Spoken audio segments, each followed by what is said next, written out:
Hey folks, this is Johnny and welcome to another Home Studio Trainer Live. And I've got the camera over here because I have an absolute mess over on my couch behind me. I didn't want anybody to see the mess. I've been doing a lot of studio revamping, and I also wanted to talk to you guys about my ideas for the channel going forward. Now, I made an announcement, not an announcement, but I put out my train of thought last night after the subscriber music hour that I was going to eliminate some of the shows and maybe just go to 2 shows a week. Well, I thought long and hard about that, and I got some really good emails from a couple of people, and actually I didn't get emails from some people that I expected to get emails from. And a couple of these were people that have, withdrawn their support, which makes sense. So here's my plan. The Home Studio Trainer moniker is going to go away. And I am going to stick with the channel as it is right now under just my name, Johnny Geib. It's going to be Johnny Geib live streams, or Johnny Geib's YouTube channel, whatever you want to call it. I'm going to start doing live streams on subjects other than Studio One. Maybe just some general home recording. Maybe just some, maybe a couple of even family stuff. And maybe product reviews and things like that, and really start to try to get my Amazon affiliate stuff moving a little bit, because we get from Amazon all the time, and there's some Personas products up there that I'd like to advertise. I got a whole bunch of different ideas that I want to do, so it looks like at least for now, it looks like I'm going to keep the live streams as they are. It's going to be Monday through Thursday and then Saturdays at midnight, leaving the Fridays for where I need them for work and things like that. So I want to thank everybody that actually contacted me. It was only a couple people, but I wanted to thank everybody for contacting me and giving me a few other ideas on how to keep going. Everybody needs to know, too, that it's not that I don't want to do them. It's the financial part. And I hate to make money an object in all of this, but when I lost the other channel, it was devastating financially. Even though it wasn't a lot, but it was steady. So what I'm hoping to do is to build up viewership. So I'm asking for your help on what can I do live stream wise that would help you guys. If you guys could, look at the email down below. Send me an email. I'm trying to get my finger to show. There we go, right there. If you guys could, send me an email with your thoughts and ideas. So I am going to keep the live stream days and times where they are there. That's not going to change, but I want to change the format up a little bit. So if you could, I would really appreciate some thoughts and ideas. Or if you have a music release out there and you want a little bit of PR, I can have you on the show and we can actually put some of your music and stuff out there if you are willing, and we can discuss how to go about that. So I'm just trying to I hate to reinvent the wheel, but I have to. So you're going to start seeing the logo with my face, with the shadow deal that I usually have on a lot of stuff.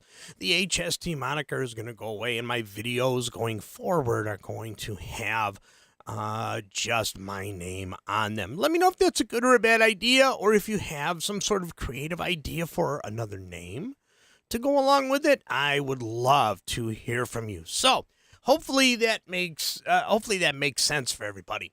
All right, so today on Studio One Tips and Tricks, what we're going to do is we're going to go through the latency settings. And I think it's really important that everybody understands what is latency. I get a lot of emails and a lot of questions about, well, I have this delay.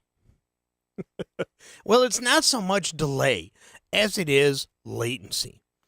So, understanding what the latency is, I've got some really good examples here. I have this microphone on a live input that you hear right now. I can monitor that through a recording track in Studio One, and I can go through the different latency settings. Let's see, Jacob says, looking forward to this lesson. I often struggle with getting latency settings correct while tracking with the artist. Nothing worse than when your singer is complaining about latency while tracking. Yes, that's a huge deal, especially if you're using your studio as a business and for income, more money subjects. So it is important to understand exactly what you're dealing with here, and we'll go ahead and go through that. Let's see, we have 20 people in here. See, this is a big subject. So it's not like people aren't seeing my advertisements. I've really got to come up with some better subject matter. That's what I got to do. All right, so if you guys are ready, let's go ahead and get the demo ready. Somebody hit the button, please. Thank you.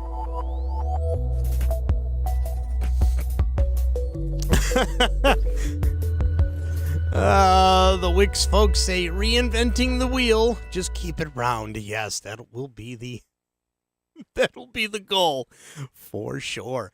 All right, here we are in Studio One. Okay, so let's do this. Let's go ahead and open up a new song. And this is going to be important, so everybody watch carefully how this works. All right, let's see. How are we going to do this here? Let's go ahead and we're going to create an audio track. Just one vocal track, just like this. So make sure that the automation view isn't off. And just a little side note here. If you open up a track and it looks like this and you're like, holy crap, what is that? It looks like I created an instrument track. Let's actually do this again here. All right, so let's remove track and remove track. Let's try this again. Let's go ahead. We want to actually create an audio track. So let's see if I can remember how to do this. Why am I not seeing what I'm... Oh, that's because it's across the top now. There we go. Audio track. Coming from input one, and it's just going to be mono because this is a mono microphone. All right. So if you create your track and you're like, where's my arm buttons? I don't have any of my arm buttons. What the hell happened here? All you have to do is make sure that your automation view is not on and everything comes back. So let's look at this closely so that you can see it. There we go. This happens a lot. There we go. Just make sure that this, or you can hit the A key on your keyboard. There we go. Just a little hint there. All right. So now, we want to make sure that we're coming from input one. I've got one of the Studio Live mixers here. I've got 24 inputs, so I got lots of choices. All right, so I'm going to make sure that we're still coming from input one. And let's go ahead and zoom in on this again. So here, this is the edit group. We don't have any groups created. And then here we have layers, but we don't want to do anything with layers for this example. All right, so there we go. There is our audio track. Now, it's important to understand that the microphone signal that you're hearing right now is coming directly from my interface. So here's the thing. Depending on your interface, you need to understand the settings. If you're using a small two-input interface, say from Personas, you are probably going to see what's called a mixer knob on there. If you turn it all the way to the left, you're going to hear the live signal. If you turn it all the way to the right, it will only monitor what's coming out of Studio One once you arm a track. This is where the latency can occur. If you have one of those interfaces and you turn that mixer knob to the center, you're going to hear both the direct signal and the Studio One process signal. Now, this can interfere with people that are using Ampire. I get these calls too. Johnny, I don't understand. I've put Ampire on the inserts for my guitar track, but I still hear the doggone clean guitar. What's the problem?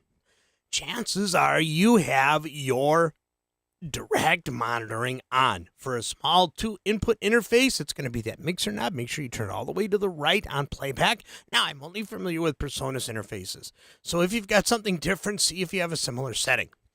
If you have a big mixer or a multiple input, you will have either a mixer app or you will have a direct input volume on your interface. For me, I am using, let me see if I can do this here. I am using, let's see, Cam 2. Let's see, where did Cam 2 go? Looks like I don't have Cam 2. Let me actually do this here. Hold on. There it is. Okay, cool. All right. So, I am using the big mixer. So, if I want to hear the signal without opening Studio One, all I have to do is turn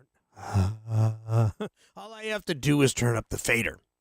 If I want to monitor out of Studio One only so that I can hear the effects that I'm going to put on whatever I'm using, I would turn this all the way down. I would turn that all the way down so I only hear what's coming out of Studio One, out of the speakers. For those of you with the smaller interfaces, again, it's that mixer knob. Wow, 27 people, 14 likes. Thank you guys. Much appreciated. All right, so I hope that makes sense. The same is true on the big Behringer mixers and all of the other ones. You'll have a fader for the direct monitoring, and then you'll have a volume for Studio One. I have Studio One on a fader right here coming in, and then I have all of my tracks that I'm recording, my drum kit in the other room, and all of my external modules and things like that. All I have to do is turn up these faders. If I don't want to open up Studio One. If I'm going to use Studio One, I turn them all down. Okay, hopefully that makes sense. All right, so I have my channel set up here. Okay, now, if I leave the volume on the mixer up and I activate the channel, I am going to hear not only the live input, but I'm also going to hear what Studio One is hearing. Check 1, 2. Now, I have my latency or the device block size set low. So you hear a little bit of like a chorus going on because we're hearing both signals. Now, how do we battle that? Well, I could very easily turn down the channel on my mixer, and now you're only hearing me out of Studio One. Just like this. It's really easy. It sounds a little bit darker because there's no processing going into Studio One. I could fix that by opening up the inserts, going into my channel strip, and then going ahead and customizing my sound to get the nice big sound that I like so much. Just like this. There we go. So now this is the same settings that I have on my mixer coming in. Now, those of you with the smaller interfaces aren't going to have the EQ and compression on the interface or the mixer. Hopefully, I'm not losing anybody. But there you go. So now I have this. Let me see if I can do this. There we go. I got a nice little gate on there. Check 1, 2, just like I do on the mixer. So now, here's the thing. If I turn up the volume or the mixer knob on my interface, I can actually start to hear latency. You guys hear that doubling? Okay, so how do we battle that? Latency is adjusted in the Studio One settings on a PC and in preferences on a Mac. So if I go to audio setup, you can see here that I have my device block size at 128. I am not using the dropout protection. I'll go into that in a few minutes. I'm just going to keep that at minimum so that I use this straight. Now, watch this. When you have this at a low setting, it's important to understand that you're going to be using more CPU and more processing. Here's what some of you are experiencing. If I bring this up to 1024, there, now, there is the latency that is so annoying, just like this. So now it is impossible to record this way. So now if I turn off, see here. So if I turn off the monitoring on the channel, okay, so now a signal is still being recorded and you're hearing me out of the direct monitoring in my interface. Anybody have a headache yet? All right, so if I turn this back on, I'm hearing both signals. The important thing to remember is that the higher this number is, the worse the latency is going to be. And in Studio One, it's called device block size. Changing anything else isn't going to do anything. It's this one and this one only. If you're getting into the dropout protection, that's really just for older machines where you absolutely can't use low settings and stuff for latency and monitoring. And again, I'll go into that in a little bit. All right, so now if I actually turn this back up, whoops, there is our latency again. So now let me go back to this. If I go higher, watch this. I'm going to go to 4086 here. Now the latency is absolutely intolerable. So there would be no way. You know how hard it is to talk to you guys with this. It's impossible. So if I... Okay, so now I... So now I have turned down... I have to talk slow. So now I can't do it. Can't do it. All right. So if I turn down the signal here, then my voice comes out after I speak, but I don't hear the original signal in my headphones. This kind of latency is intolerable. You just can't work with this kind of latency unless you only want to monitor out of the interface. So it is possible. Classic speech jammer, right? And so it is possible to record this way. And now, just because there's latency, if I record to the click, it's still going to be on time as I perform it. All right, so let's go ahead and do this. Ready? 2, 3, 4, 5, 6, 7, 8. So now if I play it back, 2, 3, 4, 5, 6, 7, 8. So just because you hear this latency, 2, doesn't mean it's going to record. You're still going to be recorded in time with what you hear in your headphones and what you say. This is the monitoring volume. This is where the latency comes up. It is the time between when you speak, when Studio One processes it, and then brings it back to your speakers. Make sense? Yeah, it's stupid, but it does make sense. So if you lower the device block size, and some people call it other things. In Studio One, it's device block size. So the lower you have this setting, the faster your computer processes the signal.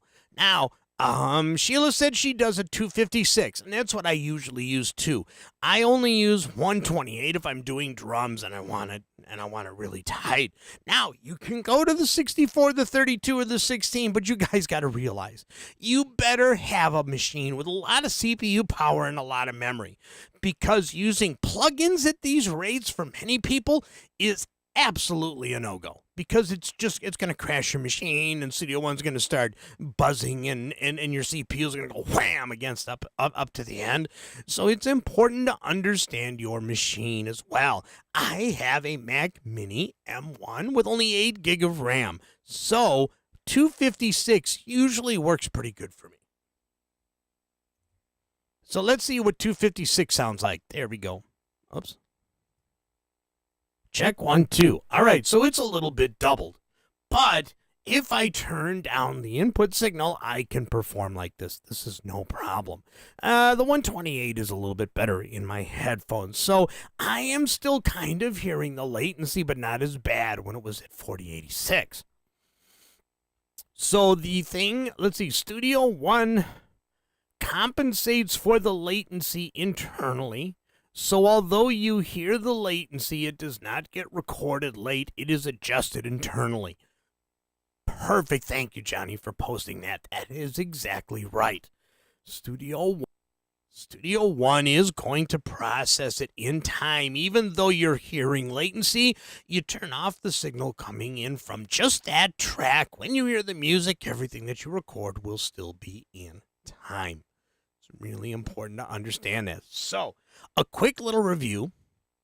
If you go on a PC to Studio One and go to Settings, or on a Mac, you go to Studio One Preferences.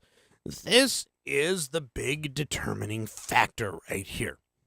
If I go lower, it's going to use more power. It's going to drain my computer CPU, but I'll have better latency. If you go higher, you're going to have the latency issue, but you will be using less power.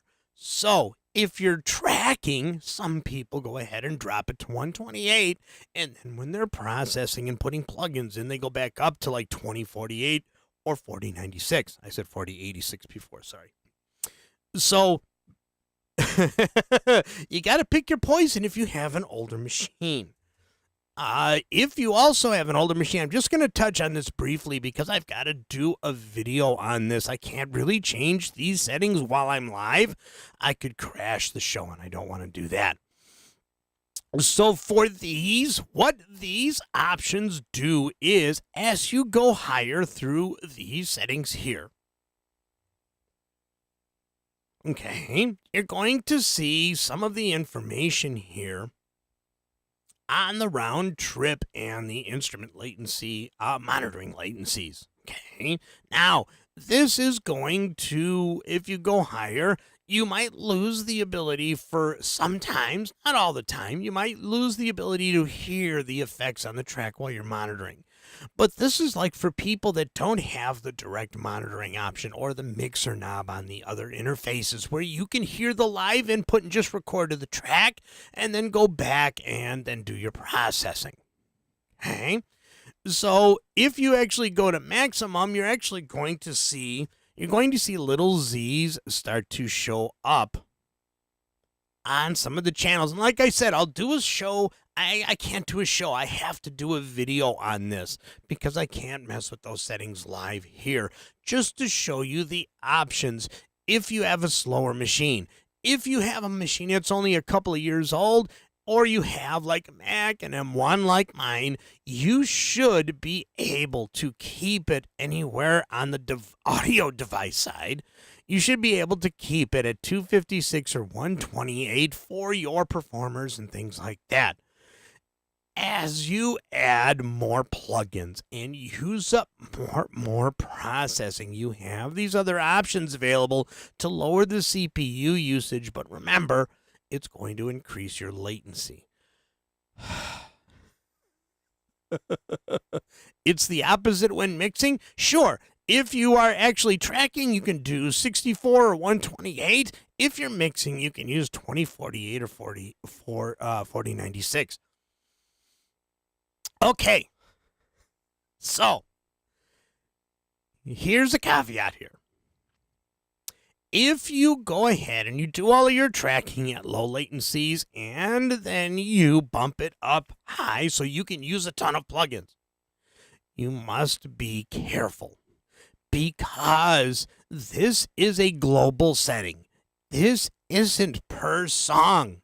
So if you were recording a song at 64 and you open up a song that you processed everything at 4096, your machine is going to crash immediately. Put it in the title or something.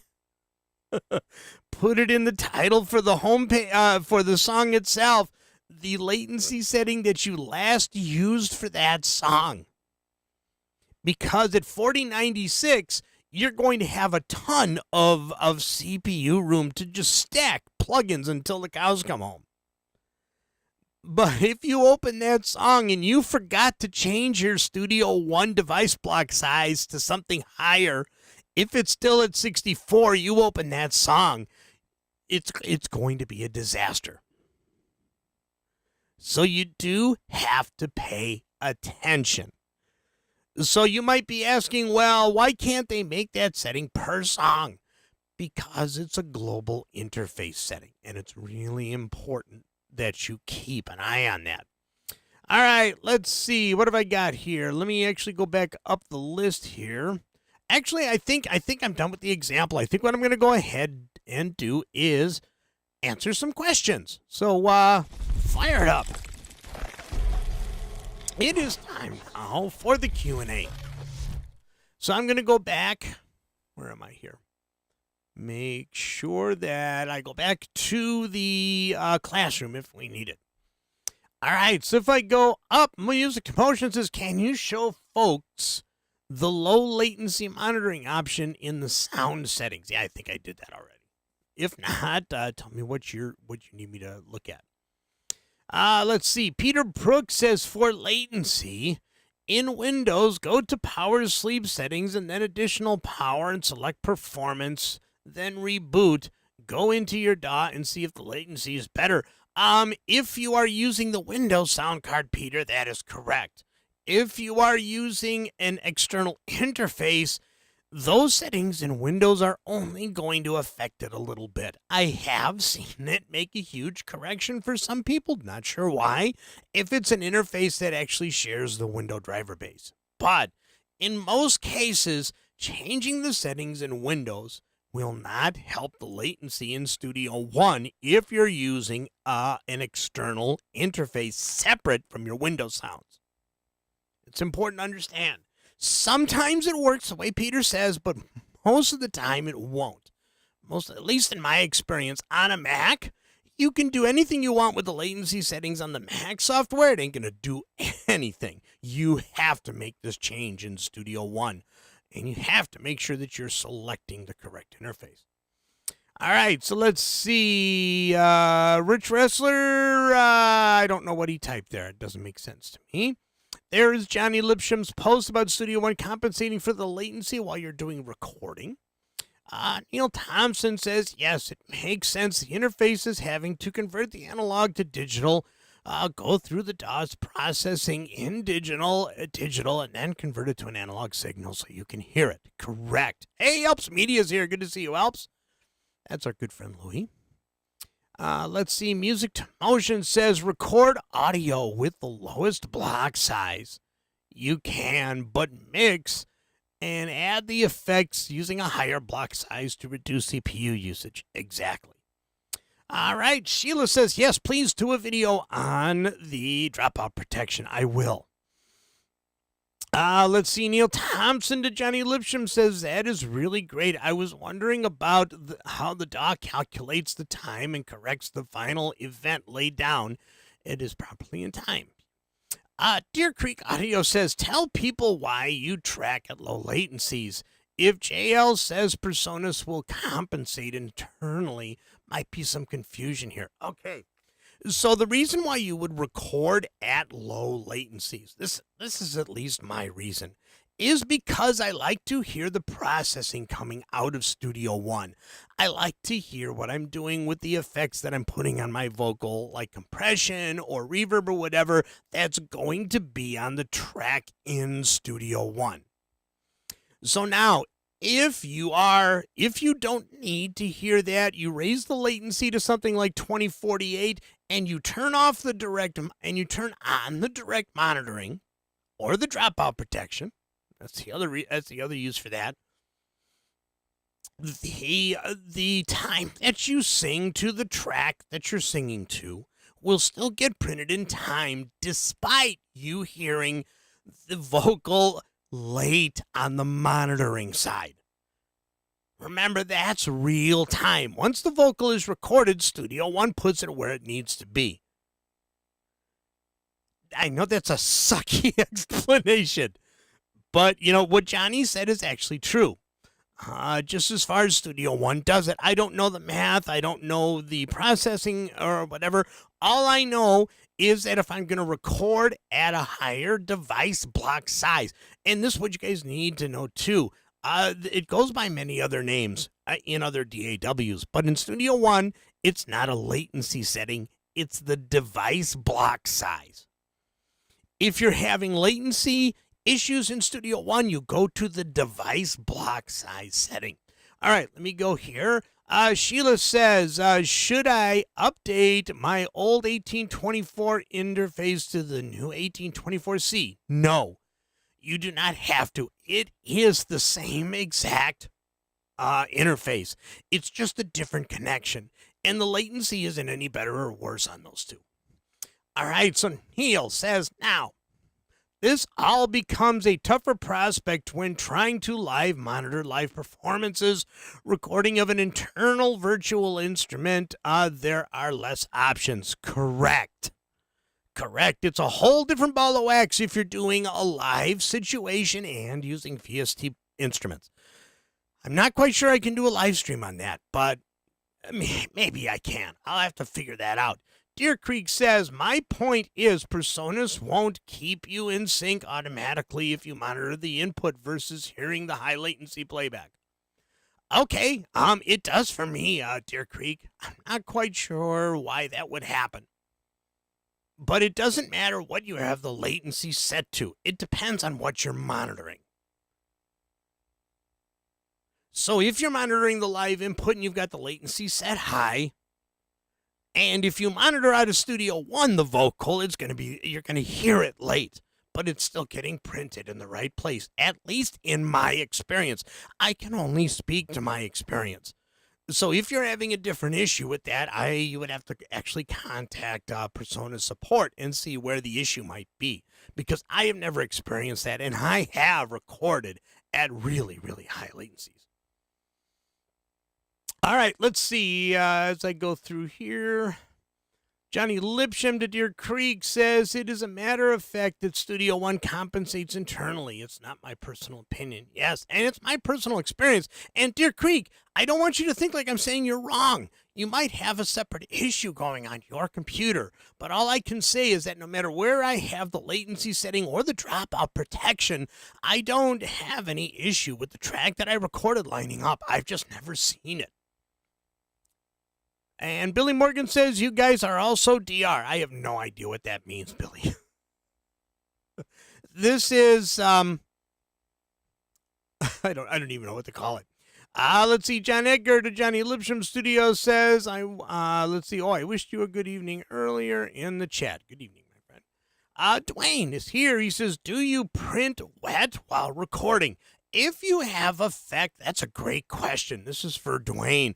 If you have effects in the inserts and you record, they will not get printed. I never print the effects wet. Okay, if you want to print the effects that you're listening to, you have to put those effects on the inserts of the inputs. Let me show you that. So, if we go to the classroom here, so in our song, so if I put effects here, these will not get printed to my track. They will not get printed to my track. But if I open up the inputs,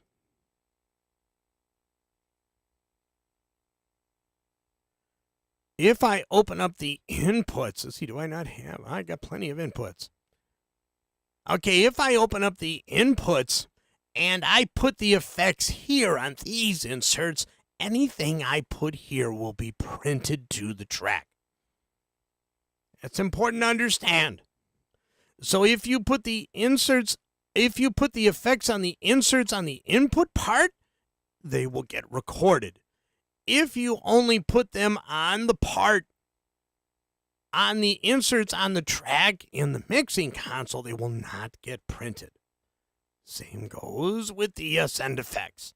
So anything you put here on this related track does not get printed. You can stack them as many times as you want. If you put them on the inputs, they will get printed.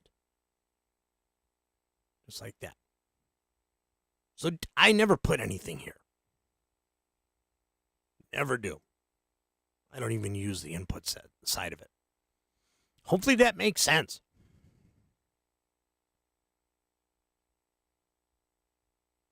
All right, so let's see. What else have I got here? John Edgar, Billy Morgan. Johnny, missed your remark. Yes, I did. Hey, you try to do this.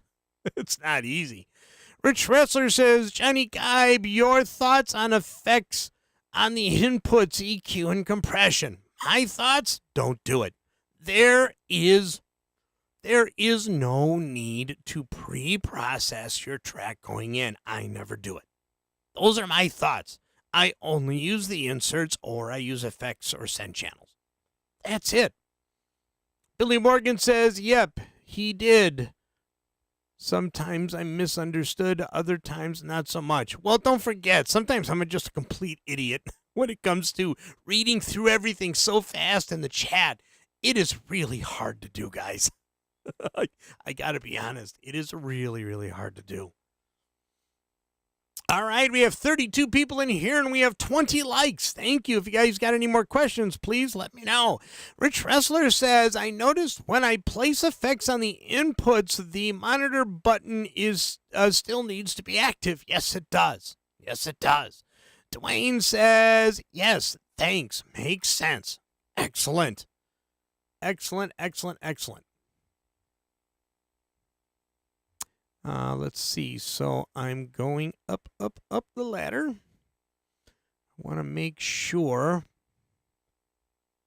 Let's see. As I go up. Now, folks, I need you guys to realize something, too. Everything that I talk about here is based on my experience. Not what Persona says, not what Johnny Lipsham says, not what Joe Gilder says or anything. I base everything that I show you guys on my experiences. So if you guys have a problem with something like Deer Creek did and I don't experience it, I'm not telling you you're wrong or you're a liar or you're stupid or you're imagining things. I'm not saying anything like that at all. I am just saying that in my experience, I have never had that issue. And if we hook up one-on-one at some point, I will do my damnedest to try to replicate it here so I can move it on to Personas. Personas doesn't do phone calls to people that have issues. It's just too much. They have too many. They have a small support desk and millions of clients. So there's no way that they could do a telephone call, but that's what I try to be for.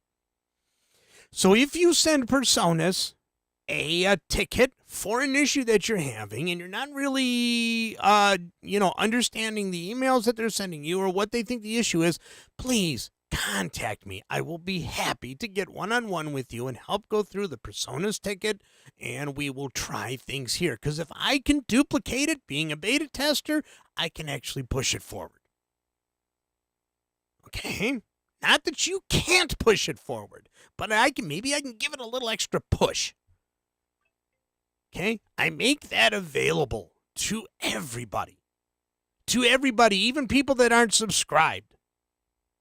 I do offer paid training if you guys want to go through certain things. I do offer some free support if you're a Patreon or a Pivot Share member. All the support and video, team viewers and stuff, they're all included. They're free. If you're outside of my community, then I'll charge a few bucks, but we'll still get it fixed. So I hope everybody understands that. Johnny Lipsham to Rich Wrestler and me, he says, I often print with a little EQ and a little compression. It makes it easier down the line. Lots of pro recording engineers do it, and it was the way I was taught. Yeah, I know a lot of people that do it. I just personally don't. I like the freedom of the raw signal. And sometimes I don't like the result of the printed track. If I nailed the take and I don't like the effects that I put on it, or it's causing some anomaly trying to use other effects, I'm screwed. I can't undo that. So for me, it's just kind of like a safety net.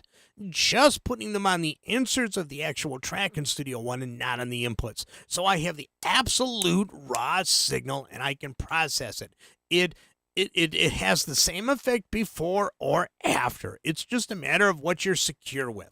And I think Johnny's right. In most cases, if you know the settings that you're going to use for the vocal, put it on the inserts, and then you can just pound out your tracks, and then you don't have to use all those effects. If you have a machine with a really low CPU power and you don't want to put a compressor and a gate and a reverb and stuff on your vocal tracks for every damn track, and they're going to be different for each track that you do. You could put them in a bus and just put them in one place. Sure, you could do that. But like for Ampire is perfect for this method, actually going with the inputs. Putting Ampire on here, getting your guitar tone, then all you have to mess around with is EQ settings once it's printed. Then you don't use any instances. Just make sure that you take it off the insert when you're done, and now you're not using any instances of Ampire, and you've printed all of your tracks and just using different EQs for them. That's another good use for the inputs. So think about that. Think about that too. All right, so let's see here. So Deer Creek says, Johnny Geib, you and JL misunderstood my comments. That's my issue with your answers. You answer the wrong question. I apologize, Deer Creek, because I didn't understand what you were actually answering. The question that I thought you asked, Deer Creek, was that at higher latencies, your tracks are not in time where you intended them. That's what I thought I understood.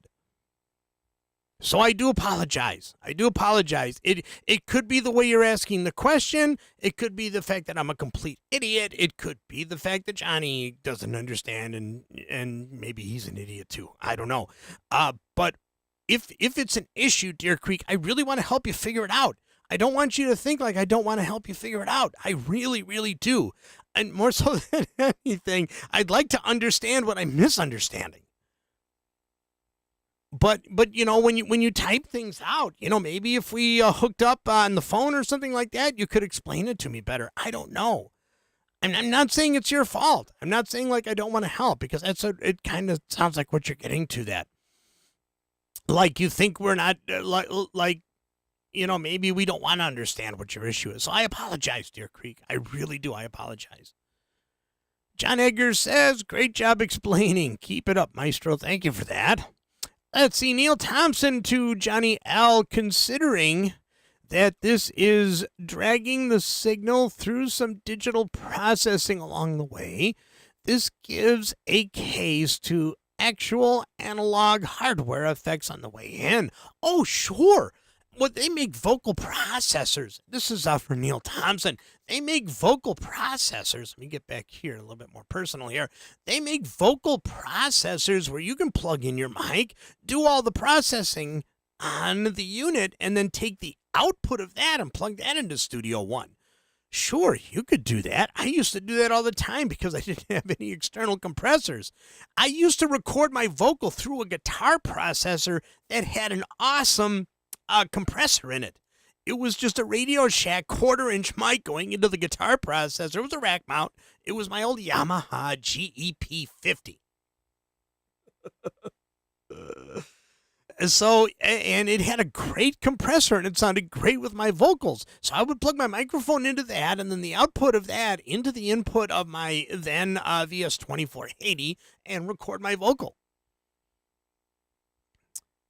All right, let's see. Rich Wrestler says, let's see, to Johnny Lipsham, but you still need to monitor the effects that is on the inputs. Well, yeah. Well, you don't have to. You could do it without monitoring them. Oh, I see. Okay, Deer Creek lets me know that I never said I had an issue, which you imply I do. That's the first misconception. I made a statement, not a personal question. My bad. That's on me. That's on me. Guys, this isn't easy. Maybe some of you that do live streams don't have the kind of problems that I have, okay?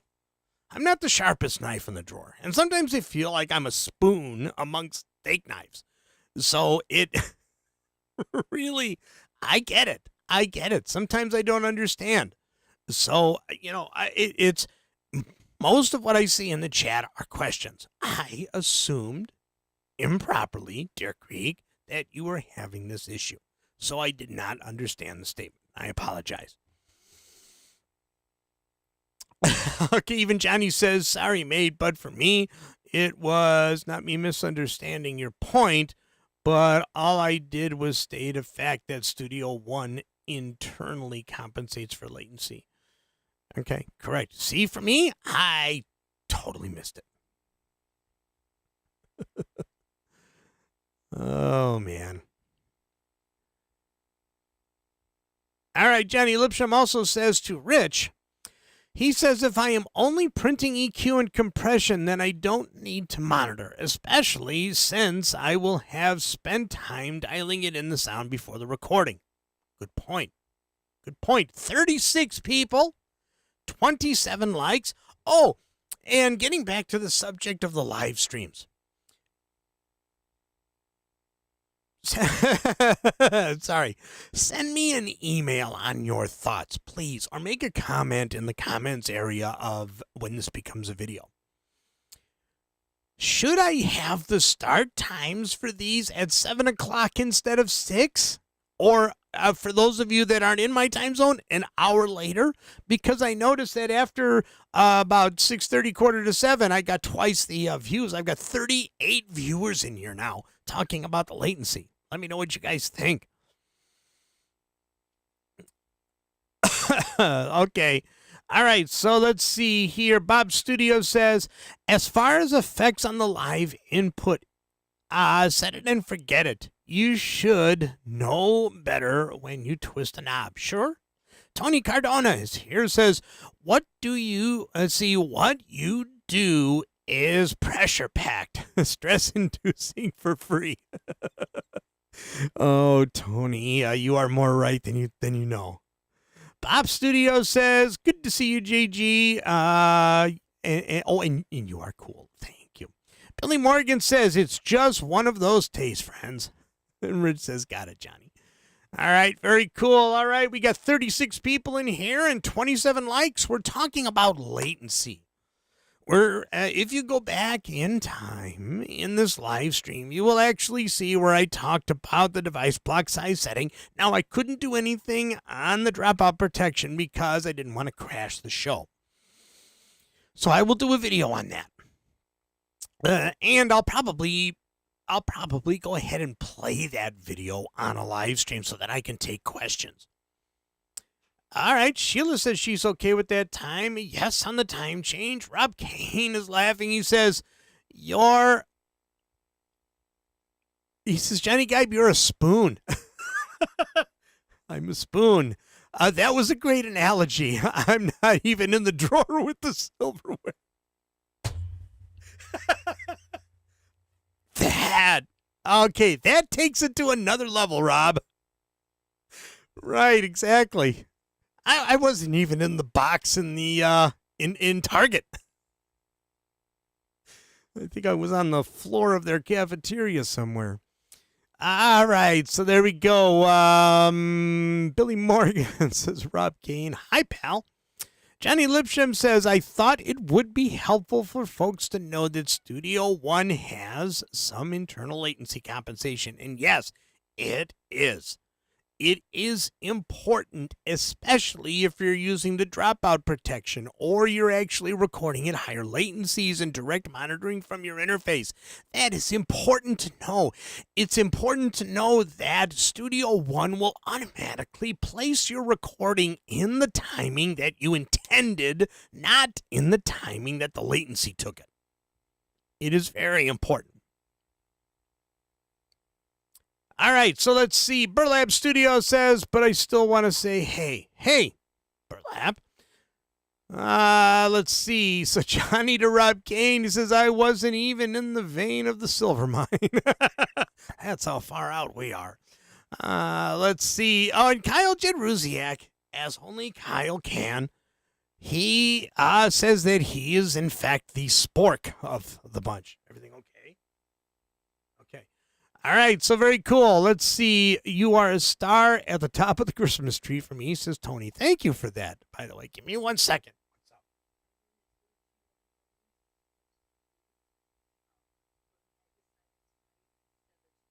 Okay, that's fine. Okay. Okay. Got it. Thank you. Family stuff. John Edgar says, ask and you will receive. I have suggestions and will drop you a line or two as requested. Cool. Make sure you send them to the email that you see right here. Right there. If you don't send it there, I'm not going to see it.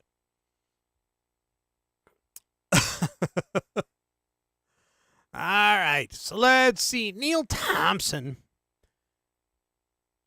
I like the spork comment. Bob Studios says, if JG's a spoon, then I'm a butter knife.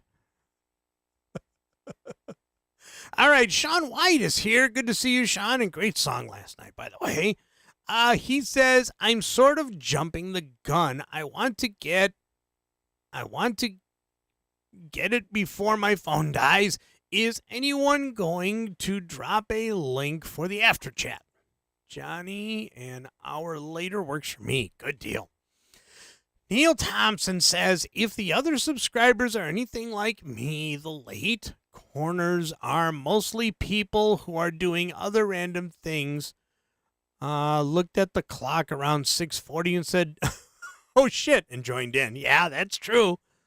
That is true. John Edgar says, ask and you shall receive, and he will send me his suggestions. Excellent. Let's see. Hey, there we go. There's Music to Motion with a post for an after-show Zoom meeting. As always, I will try to be there as long as my boss doesn't call as soon as I hang up the phone. Mark Holly says, I was late, but I will watch later tonight. Thanks for the topic. Excellent. Let's see. Be the Crown is here. Good to see you, man. He says, the microphone that you are speaking on, are you using any EQ and compression on it? Yes, I am. Actually, just compression and, let me see here, just compression and a little bit of EQ. Let's see. Tony Cardona says, can I be the frying pan? Sure. But if I was a frying pan, I would be the Teflon pan with all the scratches at the bottom. Keith Chadwick says, sorry, I was late in La La Land. Let's see. Ian Edwards says, the time change is fine. Being in the UK, I'm more often asleep these days and catch up later. Okay, cool. Well, I just kind of like, we've got 40 people in here. I've got 40 people talking about latency here and 27 likes, so I appreciate that. Maybe my issue is when I'm doing these things, not the fact that I'm doing these things.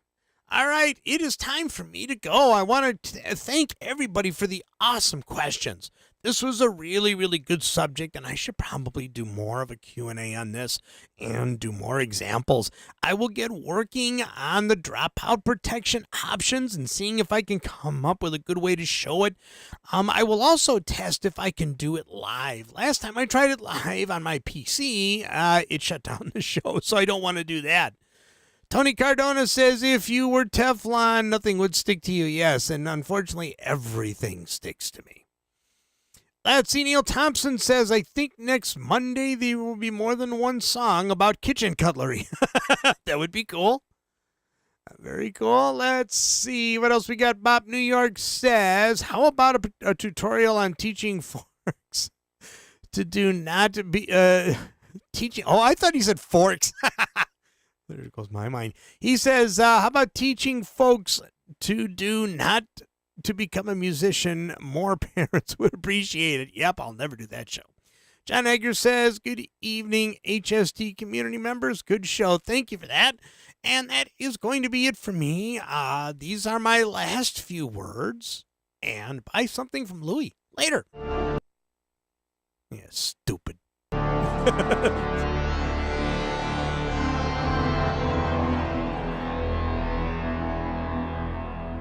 HST Alps Media Advantage. Because you are an HST subscriber, you are automatically part of our Advantage program, enabling you to score great deals on PreSonus gear from Alps Media.